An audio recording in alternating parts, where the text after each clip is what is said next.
자, 어쨌든 지금 비료기가 좀 많이 모자라기도 하고 관수를 좀 빨리 해줘야 될 것 같아요. 결국에는 비가 안 올 것 같습니다.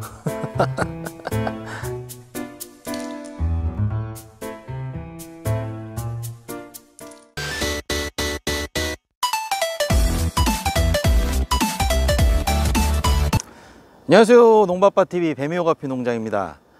자, 지금 4월 한 4월 10일경 이렇게 됐는데, 지금 마늘밭에 저는 좀 3차 추비를 좀 땡겨서 요즘 하려고 하고 있어요. 물론 날씨를 봐서 비 오기 전에 이 3차 추비를 하면 좋긴 좋은데, 야, 이 날씨가 한 일주일 전에 이제 비가 어느 정도 이제 온다고 예보가 돼 있었다가, 그 날이 되기 한 이틀 전인가 비 소식이 또 없어졌습니다. 실제로 비가 오지도 않고요. 그래서 오늘 같은 경우에도 그래요. 어제 그제만 하더라도 오늘 오전에 비가 어느 정도 이렇게 딱 온다고 예보가 돼 있었는데, 어제 저녁? 어제 밤? 요쯤 또 이제 예보가 바뀌어서 비가 조금 올랑말랑 뭐 요런다 뭐 이렇게 되더니, 결국에는 지금 오늘 아침 비가 오지 않고 있습니다. 참 날씨라는 게 힘들죠. 그래서 딱 비 예보가 있으면은 그때 비가 딱 와주면은 내가 그거에 맞춰서 일을 하면 되겠는데, 이틀 전까지만 해도 비 예보가 있었는데 이렇게 비가 안 와버리니까 참 난감하긴 합니다. 농사짓기 참 어려워요. 그래서 어쩔 수 없이, 자, 오늘 저는 마늘밭에 3차 추비를 이제 황산가리를 준비했고요. 요거를 가지고 하고 관수를 별도로 해줄 예정입니다. 그래서 3차 추비에 대해서 살짝 말씀드리겠습니다. 구독과 좋아요.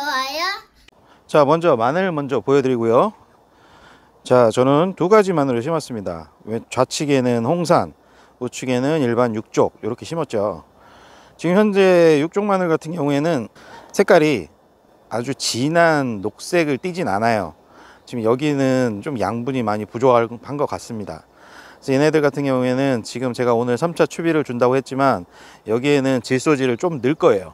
그래서 황산가리에다가 요소를 좀 섞어 가지고 그렇게 줘야 되겠습니다. 이쪽 같은 경우에는. 대신 홍산마늘, 자, 홍산마늘 같은 경우에는 얘도 아직 성장을 더 하긴 해야 되지만 얘네들은 좀 빠르죠. 그렇다 보니까 지금부터 질소질은 팍 줄이고 이제 황성분과 가리성분, 칼슘을 같이 주면 좋겠지만 그건 비료를 좀 찾아봐야 될 것 같고요. 어쨌든 얘는 황산가리 요거 하나만 할 계획입니다. 지금 대도 많이 굵어졌고 지금 아직 왕성하게 생장을 하고 있긴 하지만, 그래도 지금 질소질을 많이 주게 되면은 이 밑에 마늘이 굵어지는데 그렇게 좋은 영향을 주진 못합니다. 상대적으로 질소질이 높아지면은 지상부가 더 많이 자라게 되고 밑에 마늘은 충실하게 이제 굵어지기가 힘들어요. 그래서 그렇기 때문에 질소질을 준다 하더라도 약간 살짝만 주고, 주로 이제 황산가리, 가리성분 그리고 황성분 요 비료를 주는 게 좋을 것 같습니다. 저 황산가리 같은 경우에는 지금 여기 이제 입상 황산가리라고 있죠. 사실 황산가리가 그 모든 농약사나 농자재에서 다 판매를 하는 게 아닙니다. 요거는 거의 그 수경 재배하시는 분들이 많이 쓰시는 거기 때문에 뭐 주변에 이제 시설이나 어느 정도 있어야지 뭐 갖다 놓긴 해요. 저 같은 경우에도 저희 농자재나 아니면은 주변의 농약사, 여기에 이제 뭐 입상 황산가리 이런 것이 없어가지고 어쩔 수 없이 올해는 인터넷으로 구매를 했습니다. 요게 3만 얼마 준 것 같은데 20kg짜리. 어쨌든 주변에서 못 구하신다면은 인터넷에 검색하시면은 다 판매해요. 그렇기 때문에 그렇게 구하시면 될 것 같고, 그래서 지금 마늘 같은 경우에는 옷걸음으로 18kg 이렇게 돼 있죠. 대략 이거 한 포. 근데 이 한 포가 자 300평 기준입니다. 300평이 요거 한 포 정도 쓴다고 보면 되니까. 근데 100평당 6kg, 100평당 6kg가 들어가요. 50평 정도 된다 하면은 한 3kg 정도 쓰면 되겠죠. 근데 그거는 마늘 상태를 보시고 쓰셔야 됩니다. 마늘이 너무 생장이 좀 과하다 싶으면은 그거보다 양을 줄여야 될 거고, 아니면은 좀 생장이 더디고 좀 늦게 심으셨다 하면은 뭐 그 정도 양까지 주셔도 괜찮을 것 같아요. 특히나 저 같은 경우에는 그 육종 마늘 한 지형 같은 경우에는 아직 질소질이 더 필요합니다. 이게 한참 더 생장을 해야 되기 때문에 그럴 때는 이제 요소나 아니면은 질소질이 들어있는 차라리 NK를 주셔도 될 것 같아요. 근데 저 같은 경우에는 지금 여기 남아있는 게 이런 게 있어 가지고 질소, 인산 빠지고 가리, 칼슘 이렇게 들어있습니다. 요게 조금 남아있는 게 있어서 육족 같은 경우에는 요거를 일부 섞어 가지고 양을 맞춰서 그렇게 줄 생각이에요. 지금 올해 같은 경우에는 지금 습도가 높지 않죠. 입마름병 같은 경우에는 주로 이제 병들이 다습한 조건에서, 습도가 높은 조건에서 많이 발생을 합니다. 그나마 올해는 습하지가 않은데 반대로 가물어요. 가물어요.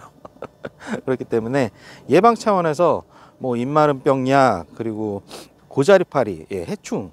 고자리파리 같은 경우에는 이제 기온이 올라가면서 따뜻해지면서 많이 발생을 할 수가 있습니다. 그렇기 때문에 뭐 3차 추비도 중요하긴 하겠지만 사실 추비보다 더 중요한 거는 병해충 방제예요. 그렇기 때문에 예방 차원에서 이 살균제, 살충제, 특히 입마름병 그리고 고자리파리 요것들 약을 한 번씩은 해 주시길 바랄게요. 더 확실하게 하신다면은 한 2, 3회 정도 며칠 간격을 두고 이렇게 약을 해 주시면 좋을 것 같습니다. 거기에다가 그 마늘은 이제 특히나 이제 황성분이 들어가면 좋죠. 뭐 그 유기농 제품 중에 요즘에 그 유명한 뭐 다싹, 모두싹 이런 것들이 있습니다. 다른 작물에는 뭐 잘 모르겠지만 마늘에는 이게 상당히 괜찮을 것 같아요. 그래서 다싹이나 모두싹이나 이런 게 있으시다면 요것도 한 며칠 간격으로 2번에서 3번 이렇게 쳐주시면은 마늘한테 훨씬 더 도움이 될 겁니다. 자, 어쨌든 지금 여기 이제 육족 같은 경우에는 비료기가 좀 많이 모자라기도 하고 관수를 좀 빨리 해줘야 될 것 같아요. 결국에는 비가 안 올 것 같습니다.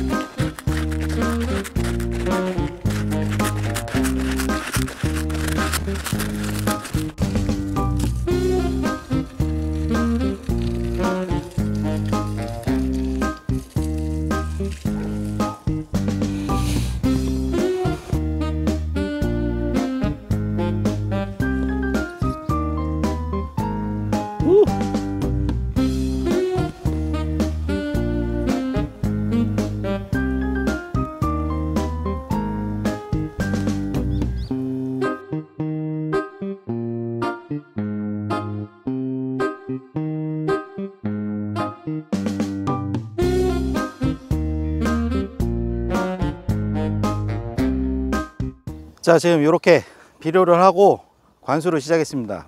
분수호수로 관수를 하고 있기 때문에 잘 안 보이실 수 있지만 자, 이렇게 관수를 시작했고요. 뭐 한 30분에서 1시간 요 정도 충분히 관수하고 이제 물은 잠가 주도록 하겠습니다. 그러면은 비료 준 것들이 어느 정도 녹아서 바로 이제 뿌리로 갈 수 있을 거예요.